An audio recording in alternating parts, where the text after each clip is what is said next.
Welcome to it, sports fans. A different ballgame with me, MKT. It is the 25th, Thursday the 25th. Love it. Great day today in Johannesburg. Awesome weather again. Went out for a trot and I am feeling good today. I'm feeling real good.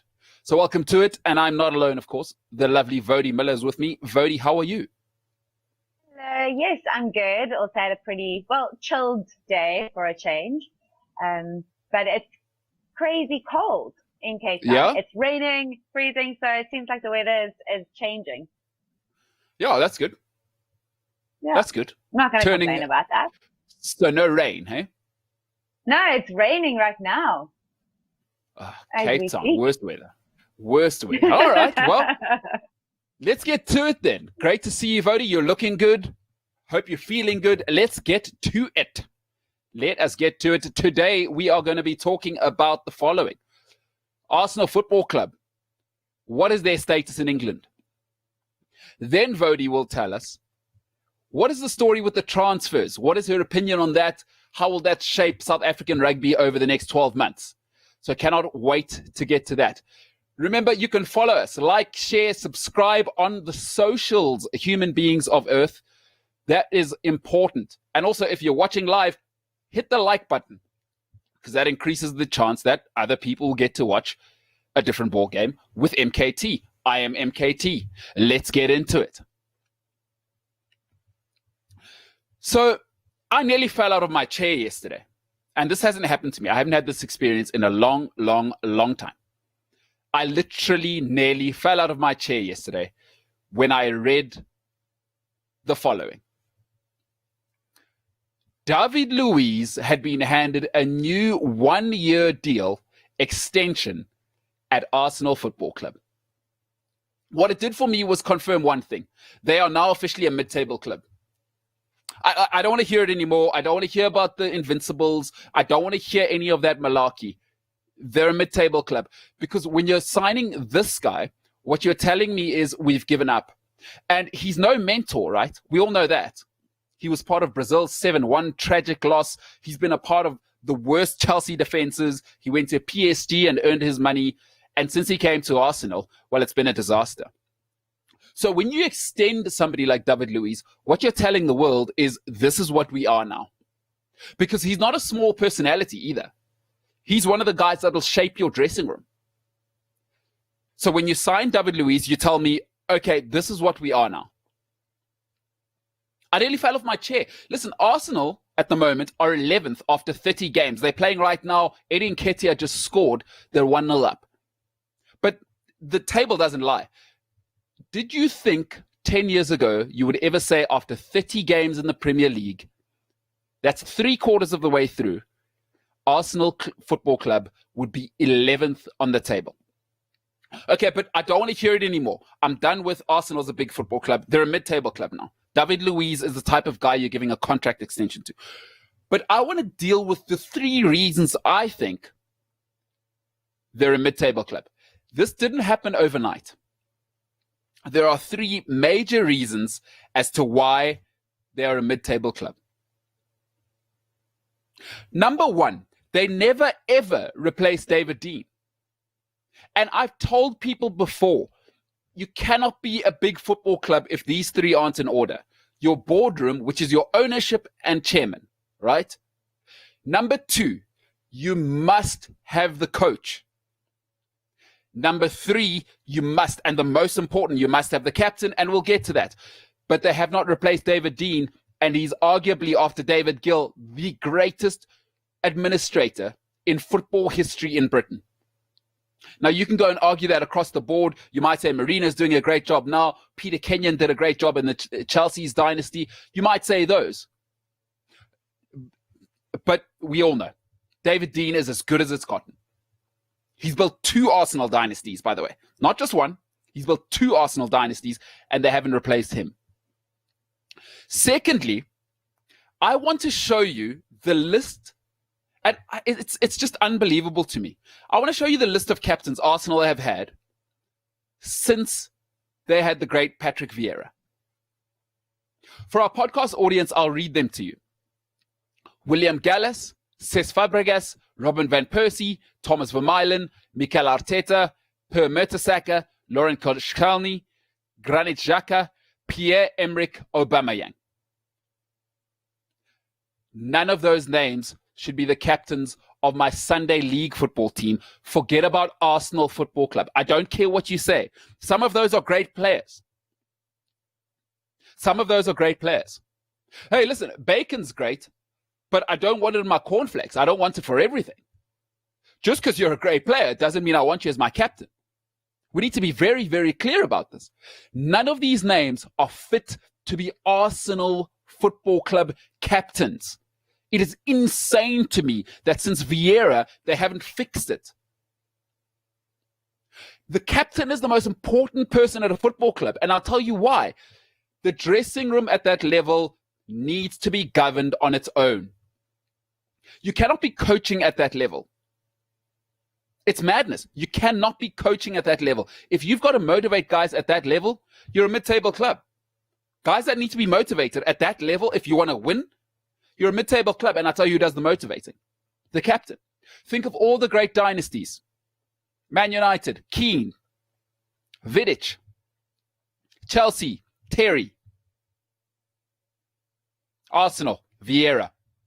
It's impossible to win without the dynastic captain. It is impossible. He's the most important person at the club. Dave, give me that list again. It's actually, when I looked at it, it was laughable. Since the great Patrick Vieira, William Gallas, Cesc Fabregas, Robin van Persie, Thomas Vermaelen, Mikel Arteta, Per Mertesacker, Laurent Koscielny, Granit Xhaka, Pierre-Emerick Aubameyang, I wouldn't let them manage a McDonald's restaurant. Forget about being the captains of my team. They wouldn't captain my fantasy football team. Arsenal Football Club, mid-table. That's what you're telling me, right? And then what you have to do, look, in life, we have to be honest. If you want all the glory, so if we heap all the praise upon you, right? And we say, oh, he's the most innovative man alive. But then the same company goes and spills oil in the sea, you have to take the full brunt for that. You don't just get the glory. If you want all of the glory, you must take all of the blame. If you're willing to share some of the glory, then we'll share the blame. But there is one man who is the biggest reason why Arsenal are what they are. His name is Arsene Wenger. His name is Arsene Wenger. And Arsenal fans don't like to hear that. They don't want to hear it. Right? He's dynastic. Yes, he gave us the Invincibles, but he also went 17 seasons without a trophy. What must I do about that now? What do I do about 17 seasons with no trophy? I can't ignore that, I'm afraid. Not for 3 Premier League titles. I can't do it. Mediocrity set in over 17 years. What you're seeing now, as they say, you reap what you sow. You sow mediocrity, this is what you get. Arsenal fans, football fans, we have to accept Arsene Wenger is the reason Arsenal are where they are now. It was mediocrity forever. And you can't fight me because I've heard everybody saying Arsenal is what it is because of him. Okay, fine. I accept that. But then you need to accept the failures of Arsenal are what Arsene Wenger has sown. Because he built the club, he ran the club, he built the stadium, he built the financial model, and they are now reaping what Arsene Wenger built. I'm not letting him get away with it. Don't give me he's got a statue. Don't give me he's the professor of football. Football doesn't care about your title. Arsene Wenger is the biggest reason that they are where they are now. I saw a tweet which reminded me of what went wrong with Wenger. Just bring that up for me, Dave, that third tweet that we had with William Gallas. Jens Lehmann said, after the match, he refused to leave the pitch, but sat down in the center circle like a sulky child until the manager himself came to collect him. That's your captain. Arsene Wenger appointed that man. Your captain at Arsenal is sulking. This is the club that had Tony Adams and Patrick Vieira. Listen, I love Thierry Henry. I don't want Thierry Henry as my club captain. I'm just telling you. Arsene Wenger, you want all the glory? Which he does, because he ran that place like it was his own place. He's got to take all the blame. Jens Lehmann telling you, a captain sitting down, sulking. Not going to work. Arsenal fans, I'm done. I tell you what, mid-table, that's what you are now. David Luiz gets for me into Norwich, Aston Villa, Bournemouth, West Ham, Watford as a player. I'll repeat that list slowly for you. Norwich, Aston Villa, Bournemouth, West Ham, Watford. Those are the only teams where he gets into the starting lineup. What it tells me is that's who you want to compete with. I don't want to hear it. For Arsenal fans out there, your fate is sealed. You are now no different than Crystal Palace. You are now no different than Aston Villa in their prime. You are now no different to Watford, who just survive, to Bournemouth, who just survive. You are no different. Welcome to mediocrity. You can thank Arsene Wenger. That is my take on what the Gunners are now. Give me your take. I'd love to hear it, but I'm tired. I'm tired of Arsenal fans saying it's one of the biggest football clubs in the world. Stop thinking revenue makes you the biggest club. It doesn't. The product is football. And Arsenal Football Club don't care who their captain is. And he's the most important player at the club, and most important person at the club. What that tells me is you don't care about the football. If you don't care about the football, you don't care about what's important. Then you're a mid-table club. Honestly, to me, I see no difference. Sheffield United, Arsenal, they just play in a bigger stadium. It's over. Let's let it go. That's my take. Let me know what you think. If you're an Arsenal fan, I'd love to hear from you. But your fate when you give David Luiz an extension of a contract, it's unbelievable. After what he did against Man City, he showed you exactly what he's been for a year and a half. When Chelsea let him go, I was delighted. People went, oh no. I couldn't believe it. They fleeced Arsenal for £8 million. I'm going to repeat the list of teams that he gets into quickly. Norwich, Villa, Bournemouth, West Ham, Watford. He doesn't get into any other team as a starting centre-back. Arsenal Football Club have just renewed David Luiz's contract and sealed their fate as a mid-table club. I'm done with them. Thank you very much. Thanks for playing, Arsenal. I'm done. With that, Woude Muller is going to tell us about the transfers in the rugby landscape in South Africa at the moment. With that, the skip pass with Woude Muller. Yeah, so about a month and a half ago, there was this weird, crazy transfer chaos in South Africa. The My Players, which is basically Players Association in South African rugby, sanctioned a transfer window of 21 days in which players who are under contract with their current unions or current clubs could move abroad. So they could basically cancel their contract and move and go wherever they want to go. So SARU created this whole survival plan to help in this whole COVID-19 situation. And part of that was to have a pay cut of up to 43% for high earning players. So especially with Springbok players had to take a 43% pay cut. So in this 21-day window that they had to transfer, a lot of them have decided to move. So we're going to go through the 4 Super Rugby teams and see who's in and who's out. We're going to start with the Sharks, Sombolelo. So the Sharks managed to keep most of their players.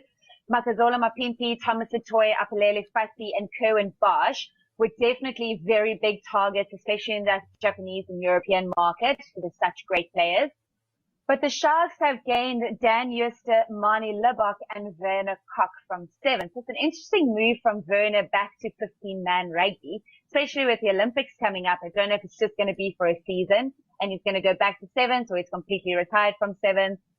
On the other hand, out, they've lost Andre Esterhazy to the Harlequins. And I'm not entirely sure if this is true or not. Maybe you know more about that, because on Wikipedia it says that he's moving, but don't know. And then they've also lost Tyler Paul. He hasn't confirmed got hit the worst in this whole situation. Malcolm Marx is leaving. Tyron Green is leaving. Ruan Vermaak is leaving. Sean Reynolds and Kyle Brink. So again, a lot of their forwards, a lot of their good players are out. And it will be very difficult to replace a lot of these players. You're not going to easily get a guy like Malcolm Marx to replace him in that quite freakish stature of him. They do have 2 players there that Peter Janssen and I think it's Marco Janssen from Rensburg who could replace him short term. There is a guy who's playing at Wits at the moment. I think his name is Damien Fenter, who could possibly, he's coming through the ranks and could possibly long-term step into that role. Hopefully that will happen for them. Then there's a guy, Prince Bindi, who's coming through the ranks pretty good. He was pretty good in age group levels. So he could be coming into the Lions. And then there's a schoolboy sensation, Muzi Manyiki. Moving forward, he could definitely slot into the fullback position after they've lost Tyron Green. So, shame, poor Lions up in Joburg. Not so sure how they're going to deal with the whole situation. Coming back to the Cape, the Stormers have managed to keep most of their Springboks, which they've had since post-World Cup. They've obviously had quite a strong team, and a lot of their Springboks decided to stay. Who's out? Wilkolo is always going to move to Harlequins. They did lose Dan Jooste. Quibus Vista is moving to Sale Sharks. They've released Jean-Luc Duplessis, David Krill, and Dylan Late has already decided before the time that he is moving to La Rochelle. Losing Quibus Vista, I don't think it's, again, the worst thing for the Stormers. This is a perfect opportunity for Jaco Kutsia to step into the starting 15. Jaco has had a lot of injuries before. So not entirely sure what's happening, but I do probably think that there are a lot of issues around his current contract, and he obviously didn't want to take the 43% pay cut that they were going to, especially him being a very high earning player in South Africa. But on the other hand, I actually think that this is actually a brilliant move from him and his agent. I think they're keeping their options open. They're obviously negotiating a much better contract at the moment. So for now, he's staying at the Stormers. He's staying in the Cape. Maybe till after the British and Irish Lions tour next year, he'll move. But for now, he is staying. And then we get to the Bulls. So the Bulls have had a lot of movement. In the forwards department, there are a lot of big guys and big names coming in. You see myself and Amadra from Toulon, Schalk Erasmus from the Stormers move. Tintuman Jezi is a youngster that they just signed from the Cheetahs. Again, a big guy. Then they've also have Arnubueta, Nizam Kar, and Dwayne Vermeulen, who's come back from Japan. So it's pretty clear that Jake is trying to build a very big pack. I didn't realize that you need a big arm to be part of the Bulls team, but clearly that is what's trying to happen, or that's what's trying to happen in that whole situation. So, like I said, we're just going to go back to that boring style rugby that the Bulls used to play before, just dashing into the play in front of you. In the back line, he signed Gio Aplan, Travis Ismail, and David Krill. Gio Aplan, a 38-year-old coming back from Japan. Seriously, that is just, I think, ridiculous. So, David, if you can put up the backline slide for me, we can have a look at that. So you see here, Adlan coming back from Japan is quite a weird move. I don't know if it's going to be more in a mentorship role, what he's really trying to do in that situation. Obviously, using like Warwick Kalant, maybe they thought, okay, let's bring in a senior player. Out in the back line, they've lost quite a few players. They've lost Warwick Kalant to the Stormers, Steven Rousseau, Johnny Kotze to the Blue Sharks, Roscoe Speckman is moving, Mani Lebok, and Dylan Sage. So we're literally going into just playing forwards rugby, because if you're losing that entire back line and with those very electric players in your back line, I don't know what the Bulls are going to be doing. I don't know what you think of that. And then obviously we have Jake White, who was going to be the director of rugby at the Bulls, but he decided, no, it's not good enough. He wants to be more like Rassie Erasmus and also be the head coach while he's director of rugby. So he kicked Quetta him on out and they terminated his contract early. Quetta was only going to finish his contract after the season, but Jake decided he wants to do everything. So what that is going to mean for the Bulls, I don't want to get into that today. I don't think I have the energy to talk about Jake White, but those are your moves. So there's been a lot of movement. I think it will be interesting when it comes back. I do think for a lot of these teams, this break was a good idea, a good point, especially for the Bulls. The Bulls were pretty bad up until the break. And it will be interesting to see how these teams are going to cope with this new players in the team. Yeah. Interesting. Who do you think had the best transfer window? Well, it depends on if you're talking about signing players or losing players. So Well, who improved the most? Well, the Bulls improved a lot because there was a lot of room for improvement. So it's not like they could have done anything and it would have been better than what they had. For me, the Stormers signing Warwick Kalanta, I definitely think is a very good thing for them. But, I don't know if the people that the Bulls signed is really going to help them. I hope it does. But like I said, it's not exactly the most difficult thing for them to improve. The poor Lions, oh my gosh. But yeah, I actually think the Sharks have done pretty well with the people that they signed. Yeah. Okay. So, and should we be worried about the exodus of players to go overseas? What's your take there? Personally, I don't know if I am so against the senior players moving. So let the overseas play their big money for them, and we can use the money in South Africa to actually start building up our youngsters, especially now, especially the year after a World Cup. I think it's the perfect time to start focusing on your youngsters and getting them through the ranks and giving them opportunities to play.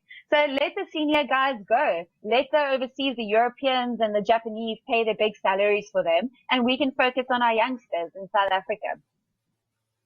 Agreed. I think, I don't know why people are always so up in arms. South Africa is a production factory. We should celebrate that people want our players all the time. And as much as people say, oh, Malcolm Marx will never replace him, sit down and be quiet. We've got 6 Malcolm Marx in Paarl, in the Eastern Cape, and probably somewhere in the Bokkerveld. South Africa, the beauty, and I think a lot of people don't understand why we keep producing these athletes.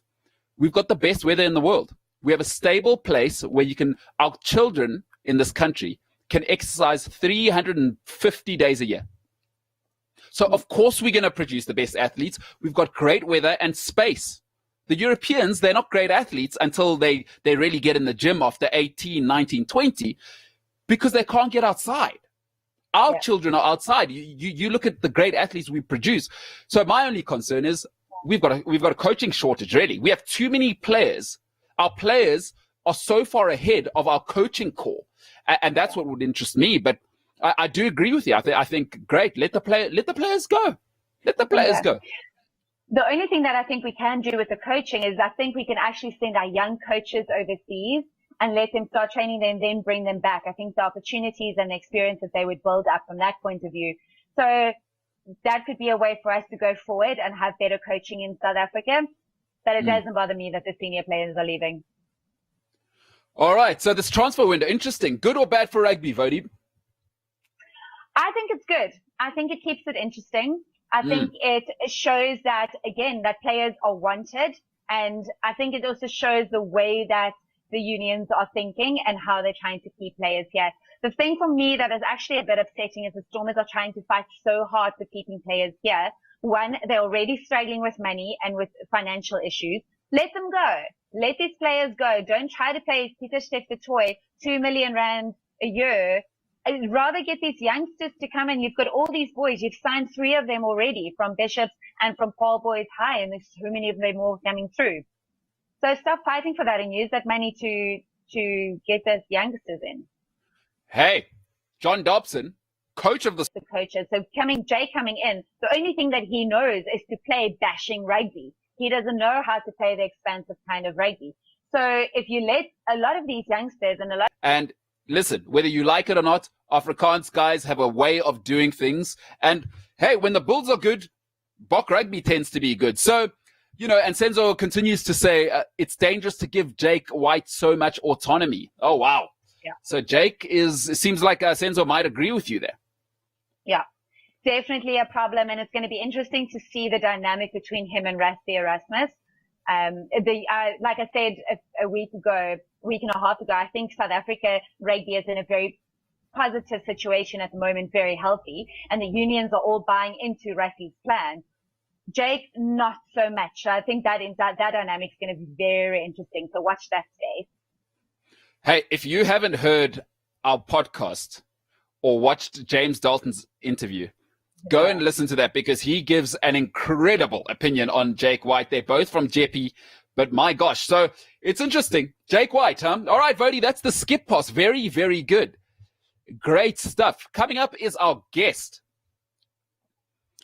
That is going to be interesting because we're trying something a little different tonight. We got a fan on, somebody I've known for a long time. He's a Manchester United fan, and he will be coming up after this.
Yes, so we are going to introduce our guest and get straight into it, ladies and gentlemen.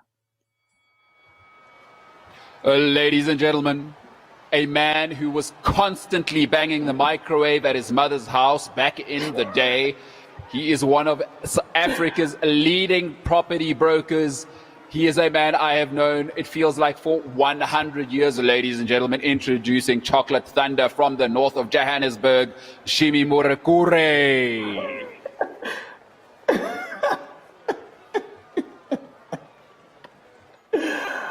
Oh, wow.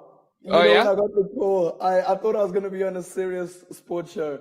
And honestly, when I saw that my profile was Teo Cruz's body double, I'm obviously never going to live that one down, eh?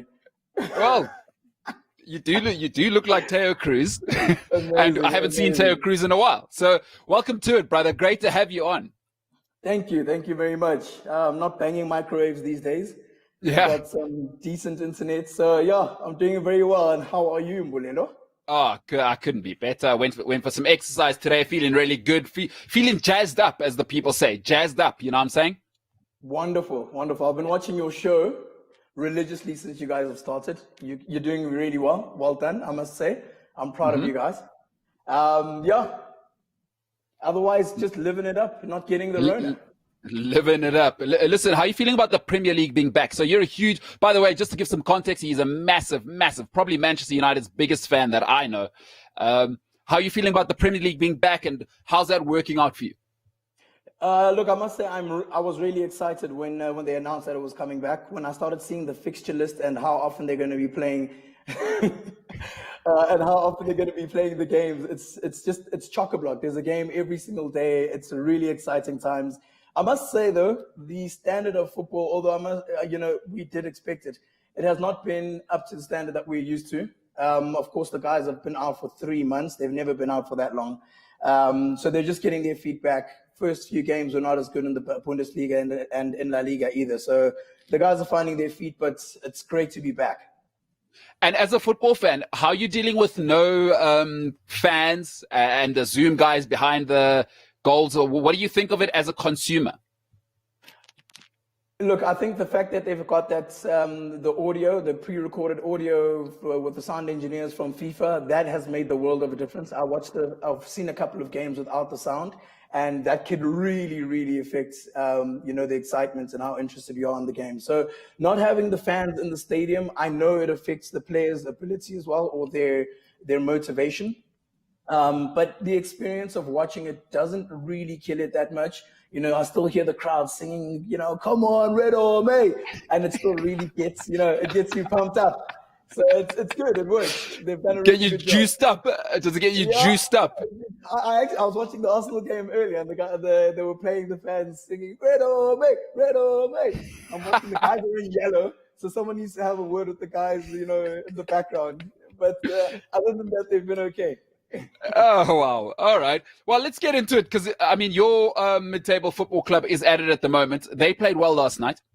What did you think yesterday of the combination? Because I think the conversation now, let's be honest, can Bruno and Pogba play together? What did you think last night, short term? So that's obviously, you've seen sort of 1.5 games.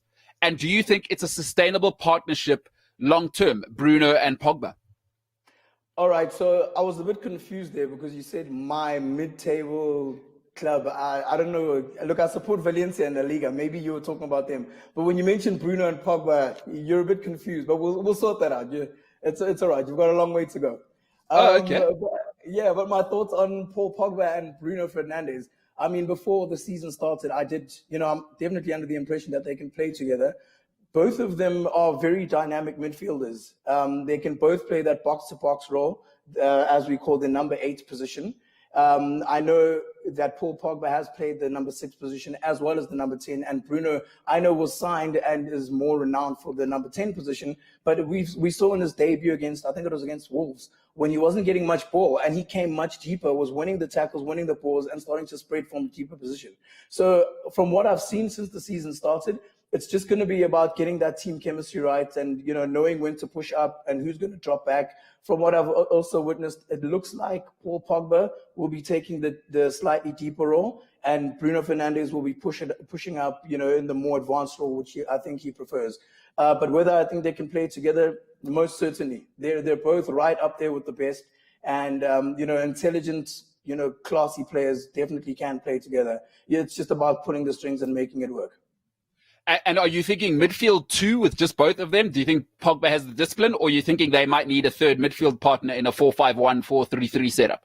Yeah. No. With Pogba loving an injury and loving the gram, he's always on the socials. Is that a concern for Man United? Because the injury thing's real now. It's his 4th season, and he's been out really for 2 seasons, if you look at it. Is that a concern at all, or are you thinking, is the talent worth taking the risk for? So the injury thing, you're right. That is always a concern for Manchester United. The Instagram thing, it's fine. As long as he's performing on the pitch, he can do whatever he wants on the gram. Plus, it's good for business. We all know Ed Woodward loves a buck on the socials, so it's good for business. So we can keep him doing what he does on the Insta or on the socials as long as he's performing on the pitch. The injuries are a concern. When we read up about them, often they say that he's a little bit, you could say, overused.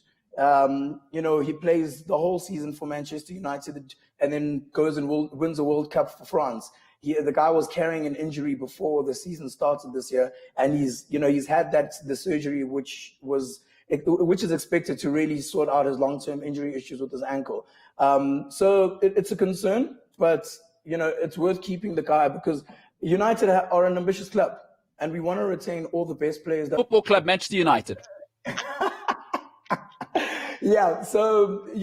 think it is important that the club retains a talent like Paul Pogba. He'd leave a massive hole in that midfield, even though we've got Bruno Fernandes. If we really are looking to start challenging for the title in the next, say, 2 to 3 seasons, we need a player like Pogba to be in the squad, whether he's starting or an option, rotated in and out of the squad for, the likes of Bruno Fernandes. We're going to be trying to compete on numerous fronts, and you need a squad to win not just the league, but other trophies. Fair enough. And I think that's a great point. Now, we understand how football works, right? It's all about a spine, and that starts at your goalkeeper. You need a midfielder. You need a striker. Let's start at the back, because now, for the first time in a long time, there is a conversation to be had at Manchester United. And I think it's an uncomfortable one, because I believe he's probably been your best player, because, to be quite frank, Manchester United have not been great since Fergie left. And you can see that because your goalkeepers had to be your best player in the last 6 years. Yeah. Now we have to have an honest conversation, though. You've got young Henderson, who's been sensational at Sheffield United. And now you've got David De Gea starting to show those signs.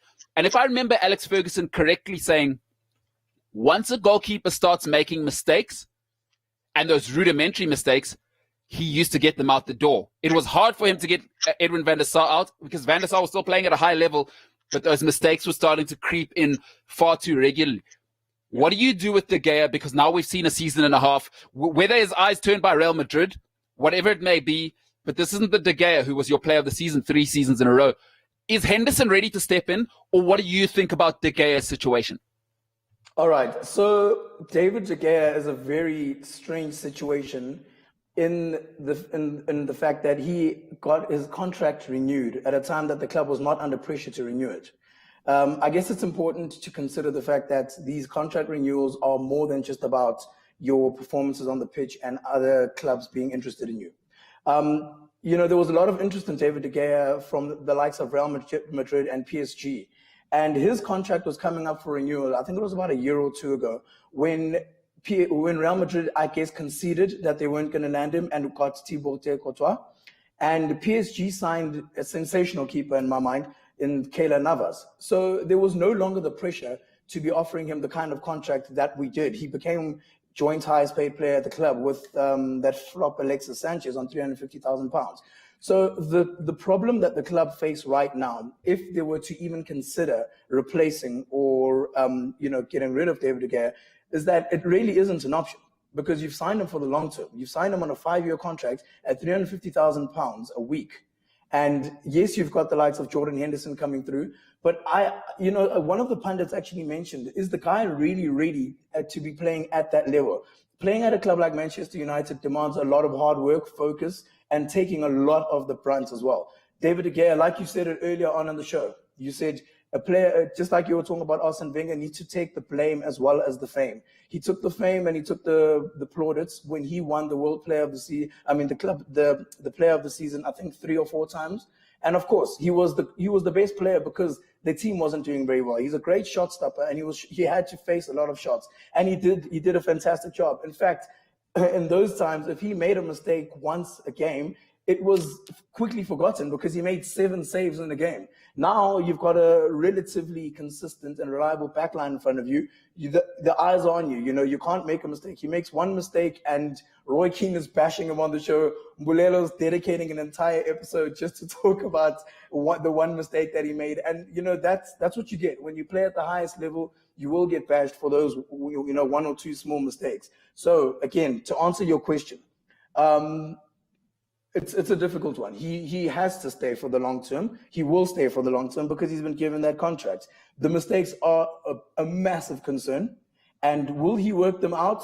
He has in the past. When De Gea started at United, they said apparently he was short-sighted. Do you remember those little soft goals that he was conceding? They sorted that out. He was weak off his line. Again, it was probably a stature thing. He was still growing. We signed him at 21. He sorted that out. Right now, it is a case of, being quick off the mark with the ball at your feet. United haven't really played that style. We played it under Louis van Gaal, but it was a lot more reserved. Under Ole, he's trying to sort of push the players up while playing the ball at De Gea's feet. So he doesn't have the easy option to pass out because he wants those defenders pushed up. So, the guy is learning, and he shouldn't be learning at a club like Manchester United. He should be playing at the highest level. But to say that a player like Dean Henderson should be coming in to fill his boots, quite frankly, that's going to be down to the coaching staff to decide if he's ready. And just this week we saw him make he made 2 blunders this week, isn't it? He did. He did. So you building a stupid team. That's that's not how it works, Mbulelo. Yes, we're trying to build from the bottom up. Sorry, I thought there was a goal there. That's the Arsenal game versus Southampton. It's okay. Sorry. Yeah. Hey, listen, you love what you love. You love what you love. I'm not here to judge you. This is a safe space. Please tell that to my ex-wife. I don't think you get that. All right. Sorry, I'm losing signal. Please carry on. Yeah. Sorry about that. So no, quite frankly, I don't look when you build from the bottom up. Yes, we're building a new regime with Ole Gunnar Solskjaer. Yes, we're building a new young generation to take us to the next level. But you don't rip the scab off because that's when you really start to see the cracks. When Ashley Young was given a new contract and was given the captain's armband, when Nemanja Vidic was recently given a new contract, I didn't complain because we need those leaders. We need consistency and we need to keep a winning mentality. Ripping it off and just getting, the youngster that will come right over time is almost like saying that, we're willing to accept the bad right now for future building. I don't think this is Manchester United. Keep David De Gea. I'm more than happy to keep David De Gea between the sticks for the time being. And besides, on top of that, he's earning £350,000. Please name 2 clubs that need a goalkeeper that are willing to offer what they would need to pay for David De Gea. 2 clubs. Nobody wants a washed-up goalkeeper for that amount. So fair enough, you're there. I'm with you there. Let's move on to the man who picks all of these guys, Ole Gunnar Solskjaer, because he's in an interesting situation. He had the honeymoon phase. We haven't really spent. You're settling in. You've inherited a lot of bad players, but now we're at about 200 million pounds spent in over a season and a half. It's business time now. How long do you give him? Let's say you don't make top 4 this year. So Manchester United finish, let's say hypothetically 6th behind Wolves. It may or may not happen. What do you do with Ollie this season? And if you don't let him go this season, how long do you give him next season? So you can start by answering, are you happy with being out of the top 4 this season and keeping Ollie? And should you be happy with that, then you can address, what do you do moving on? How long do you give him? Okay. I'll quickly answer your first question about how I would feel, worst case scenario if we didn't make the top 4. Without a doubt, they would keep Ole Gunnar Solskjaer in the dressing room. Even if we came 5th, worst case scenario 6th. I couldn't see that happening, but if we came 6th, we would definitely keep Ole Gunnar Solskjaer. We need to remember that the mistakes that the club has made in the long run were not Ole Gunnar Solskjaer's mistakes. These were Ed Woodward's mistakes. He's been the most consistent. 7th. Club came 7th in his first, exactly. And that just tells you that you really need consistency and you need to give the manager time. So this is Ole Gunnar Solskjaer's first full season. To come 6th with the squad that he's inherited, whilst doing a really stellar job clearing out the dead wood, I would say no, we would not fire him. But I need to tell you my thoughts on Ole Gunnar Solskjaer as our manager as a whole. I remember a time when Sir Alex Ferguson was talking about succession. He was still managing the club. It was quite a long way before he was going to be retiring. And he was talking about general succession. And a point that he made was that he feels that the correct way to succeed, especially when you've got a long-term dynasty under the likes of Fergie and like Arsene Wenger, was that you need to recruit internally. And I remember hearing that interview and realizing that Ole Gunnar Solskjaer had just been appointed the reserve team manager. Now, the example that Fergie was making was about Pep Guardiola at Barcelona and how while he had just done being recruited from the Barcelona B side to the first team. So I thought, okay, that must be a natural progression from the reserves. So it looks like Solskjaer's being teed up. So for me, it wasn't a surprise when Ole Gunnar Solskjaer got appointed. And I do believe that the club have always had a long-term vision. Even though when he went to Cardiff, we were a little bit confused and I thought, okay, maybe that wasn't the plan. When he got moved in after Jose Mourinho got sacked, it did not surprise me one bit, because to me, it looks like this has been a long time coming. And the idea is to have a long-term succession plan for the manager. And it's always been Ole Gunnar Solskjaer. Of course, not if he gets the club relegated or has a ridiculous turn of events, having had a decent start to life in the hot seat. So, yeah, I think I've answered your question. Longevity is what the club are aiming for, and we're hoping to have that with Solskjaer. All right, so next season then, he doesn't make top 4. Are we having a different conversation, or do we stick to the plan? It's not black and white. Again, I put the blame on Ed Woodward right now when things aren't looking that good. It really depends on what he manages to do with the team. If he keeps the squad that he has right now, makes no signings, has the squad that we have right now, doesn't make top 4, then we might be having a conversation. I still think it would be basements. Then you need to go back to the board and say, guys, what are we doing here? Because we're not backing our man and we're not following a philosophy of trying to make sure that we're challenging for top 4 by signing the correct players. So, it really does depend on a lot of parts. Pogba stays, we don't sign anybody. We really could be fighting for top 4. I truly believe we'll be in the top 4 this season just with the squad that we have. But you look around you, the likes of Chelsea are getting Ziyech and Timo Werner. It's not going to be straightforward next season. Leicester City have been consistently improving because they've got their boardroom intact. They've got a club philosophy and a boardroom they've done really, really, really, really well. Just breeding across the training ground, their training facilities, youth facilities, recruitment, manager recruitment. They've done a really great job. So Leicester are going to be in and about there, I'd say, for the next 2 or 3 seasons, unless they buy their recruitment manager, take him to Newcastle, because Mohammed built some mud. He's going to make it rain. You know what I'm saying? I like that.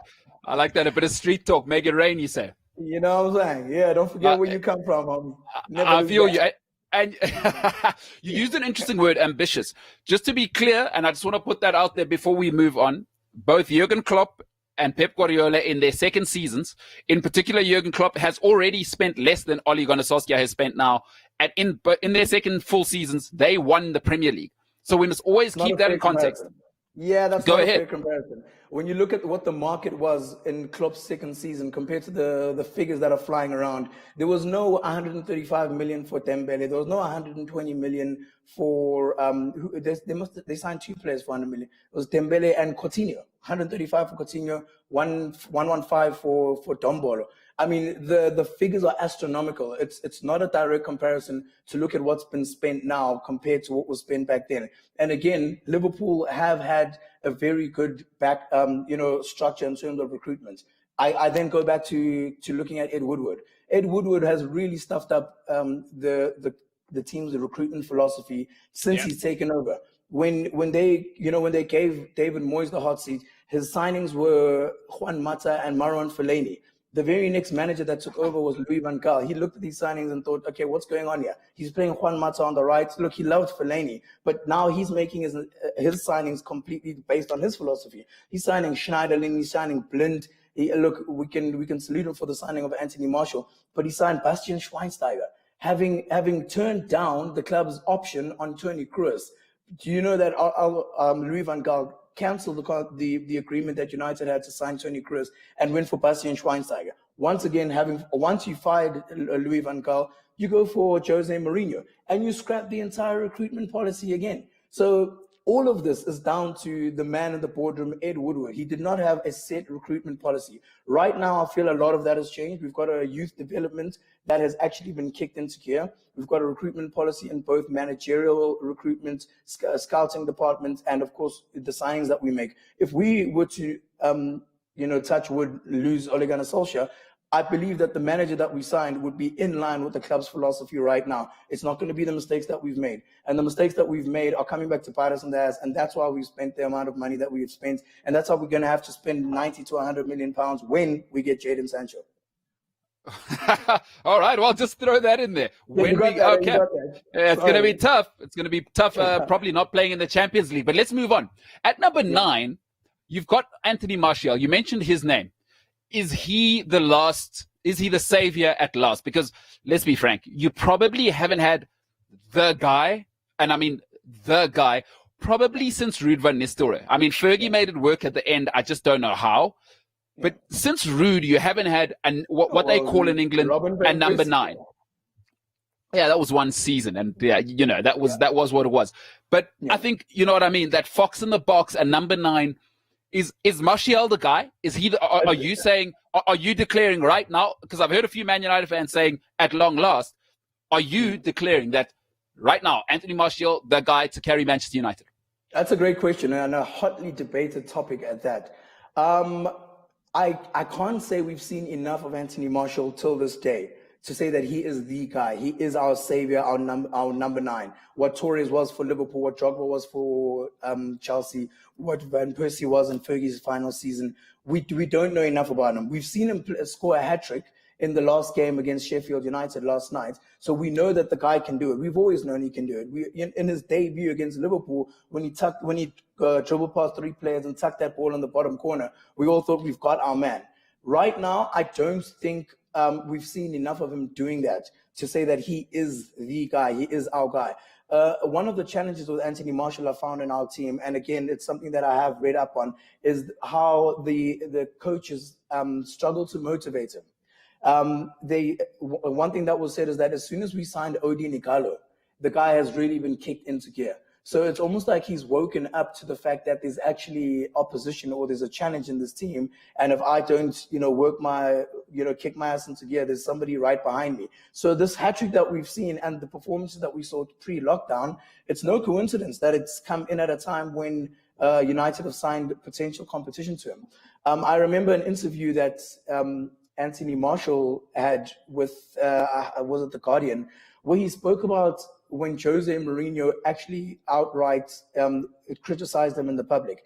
And he actually said that, Martial said that was what changed his season for him. So he needed to prove to Jose Mourinho that he was good enough. So as much as everyone has a problem with Jose Mourinho publicly criticizing his players, His man management is second to none, and he knew what he was doing when he publicly criticized them because he got the performances. So now, again, we're trying to figure out what it is that motivates him, and perhaps it is getting another manager, another striker, just burning the wood under him, burning that flame just to kick him into gear. But again, only time will tell. He's done a fantastic job against Sheffield United. He's done a decent job recently. So, we'll just have to see in the long run what the man can do.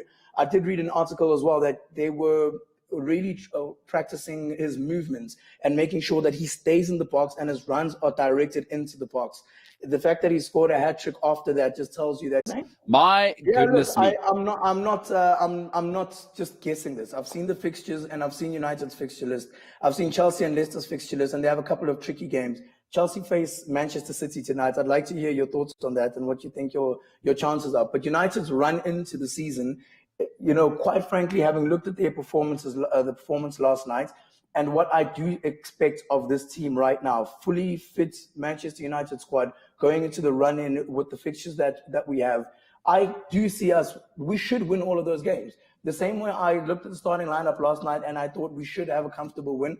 Honestly, it should have been 4 or 5-0. The amount of chances, the open goals that were missed, we really dominated that game. And with this starting lineup, with this team as our starting lineup, of course, rotating players in because the game, there's not enough resting time. I really think there's a good chance that we'll win all those games. The rest, of course, is up to the likes of Chelsea and Leicester and how they perform against each other, and Leicester, who will play United on the final game of the season. I already did my prediction. I called a draw for tonight, so I think that won't change. I think City have nothing left to play for, and I think Chelsea will probably set up rather defensively and try and play on the counter with maybe Pulisic or Hudson-Odoi going on the run. I don't see Frank trying to gamble tonight. I think City have nothing left to play for. I think Pep might rotate a few, he said. So I see a draw tonight, and it's interesting what you're saying. Well, people better start warming up those guillotines. He has put his neck on the line.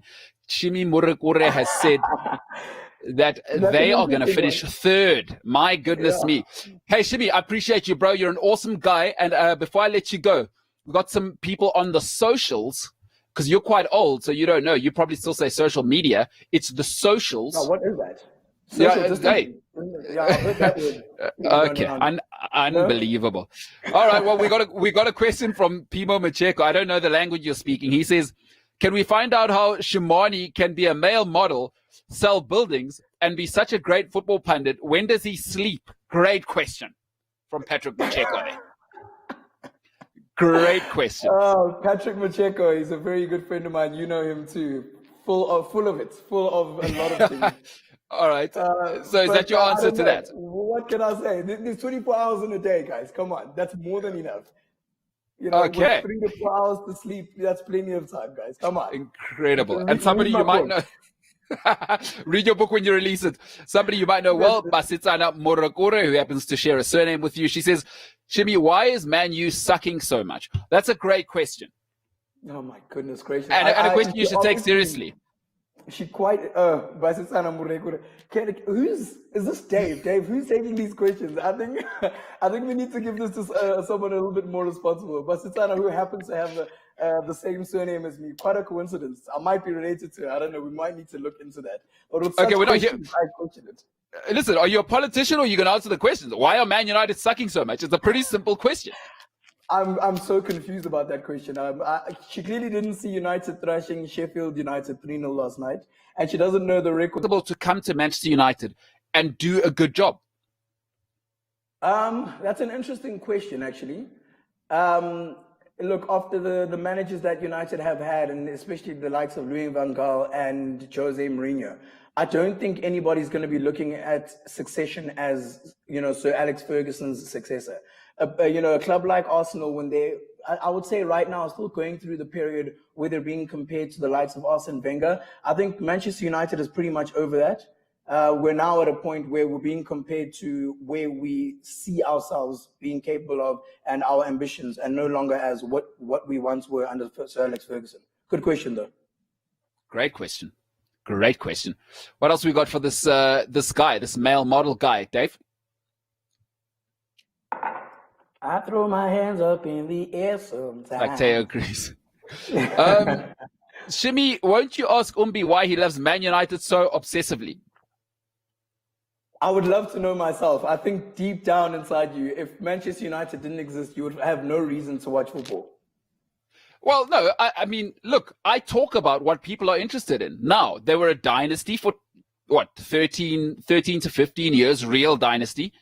And now Manchester United are what they are. They haven't won a league title in 7 seasons. So I talked about them then. I'm going to talk about them now. I haven't changed. So just because you don't like the context you're being framed in, that's not my problem. Look, I don't think anyone has a problem with what you're saying about Manchester United, because we're real football supporters. So if things aren't going well and you're saying things aren't going well, that's just the facts. That's okay. We love facts. But I think anybody that's ever watched this show, there are a couple of people that aren't sure what team you support, because all they ever hear from you is how much you do not like Manchester United. So I think you dislike Manchester United before you love and support the big reveal, Chelsea Football Club. Who would have thunk it? He never speaks about them. Well, look, let me tell you something, okay? Because Manchester United is always spoken about as the gold standard, right? So I don't grade on a curve. So all I know is Manchester United the best. Now, when you're happy with 6th, as it's been since 2013, I'm going to talk about that. I'm going to talk about the reality. So I'm not going to say, oh, Man United have dropped the standard, so I drop my standard for how I grade them. If they're the best, we talk about them failing. Not so. Or am I insane? Look, that's quite interesting that you'd say that, because you're joking about the fact that the club is an ambitious club. So what your argument is that Manchester United are a big club with ambition. No. Whoa. Manchester United fans keep telling me you're the biggest club. No, you keep telling me you're the biggest club. So I say, okay, let me hold you to the standard of being the biggest club, which is why I have to tell you how terrible you are compared to what you're telling me. What about, so why is Chelsea never coming up? Have they got no standards? Have they got nothing interesting going on? Okay, well, fair enough. If you want to address the Chelsea thing, Chelsea have won 2 titles since Man United lost Fergie. Just to be clear. So there's nothing to speak about, really. Chelsea are delivering. Chelsea are delivering. They've won 2 league titles since Fergie left. So I don't know what to do. Listen, we could be here all night. I got one more. I got one more for you before I let you. I got one more before I let you out of here. Ndumiso says, Umbi, what do you think about Chelsea United tonight? Okay, I think he means Chelsea City. And I've addressed that. I think a draw. I think City have nothing to play for. I think Lampard will probably set up defensively. I just don't see. That's an interesting question from Dumiso, actually, because you said that you think Chelsea will set up defensively, sit back and hit them on the counter attack. You mentioned Pulisic, which is a really good option on that counter. But how do you set up your midfield to be able to sit back and spread those passes to the likes of Pulisic? And you probably need another centre forward playing next to him that can keep up on that counter attack. So how do you see them lining up? If I were him, I'd play Gilmour and Conte in there. And then in front of them, I'd probably go with Loftus-Cheek because he gives you those legs.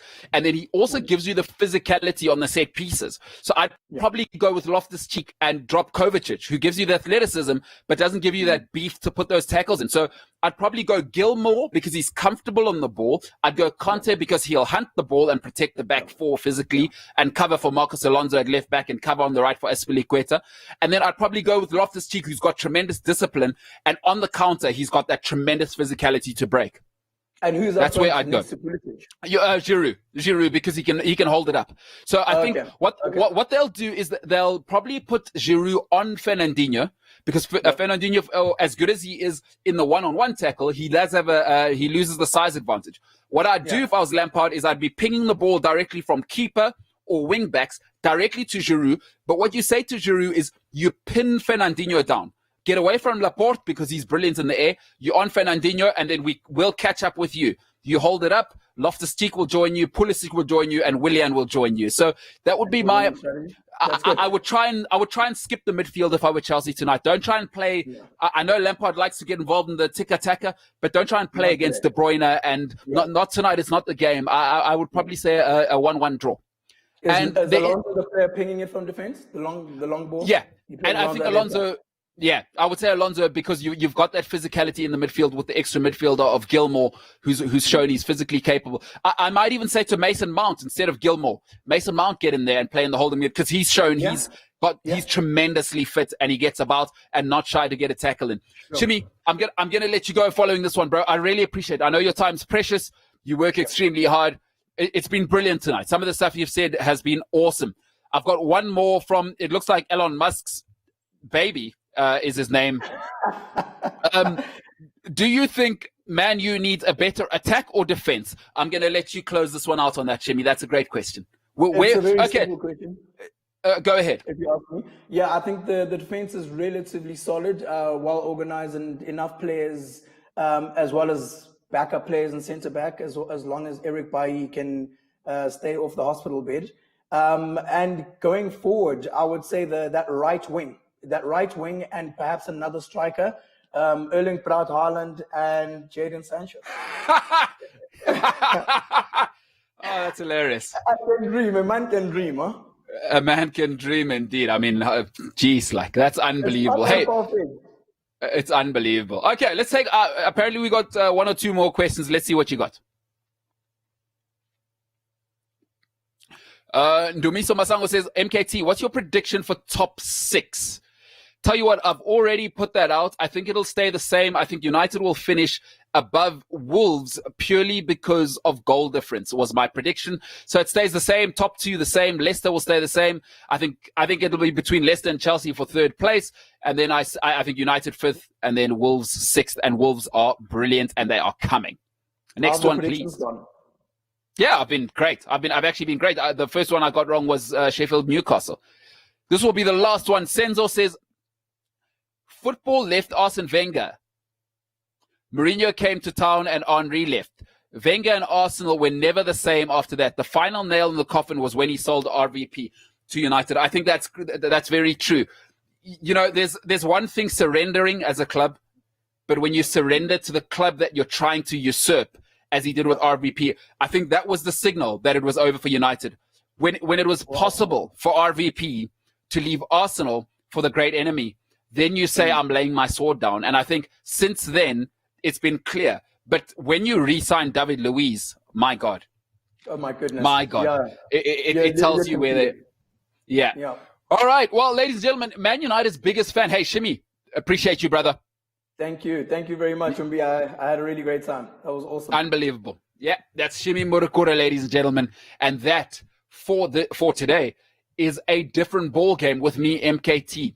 Tomorrow, if you're into leadership, the biggest sports summits in